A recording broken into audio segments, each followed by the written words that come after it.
জাতীয় নির্বাচনের কয়েকদিন আগে তড়িঘড়ি করে শেষ করা হয় কাশিমপুর দঞ্জয়খালী সড়কের পিচ ঢালাই কাজ।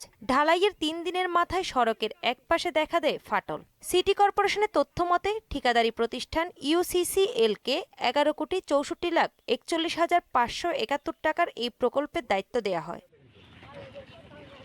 নিম্নমানের নির্মাণ সামগ্রী ব্যবহার, যথাযথ তদারকির অভাবে এমনটি হয়েছে বলে অভিযোগ স্থানীয়দের। রাস্তার একপাশ পুরোটা ভেঙে পড়ায় চলাচল বন্ধ হয়ে দুর্ভোগে পড়েন এলাকাবাসী। নির্বাচনের আগে তারা এত তাড়াহুড়ো করে কেন রাস্তাটা করলো বুঝতে পারতেছিলাম না। পর্যাপ্ত পরিমাণ যেখানে আপনার খোয়া দেওয়ার কথা ছিল এই টুকরাগুলা সেগুলোও দেয় নাই।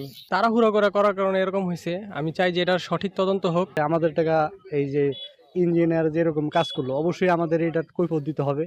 গাজীপুর সিটি কর্পোরেশনের তত্ত্বাবধায়ক প্রকৌশলী ও প্রকল্প পরিচালক জানান, সড়ক ধসের ঘটনায় অনুসন্ধানে একটি তদন্ত কমিটি গঠন করা হয়েছে। নির্মাণ প্রতিষ্ঠানে কোনো গাফিলতি বা অনিয়ম পেলে দোষীদের বিরুদ্ধে যথাযথ ব্যবস্থা নেওয়া হবে বলে জানান তিনি।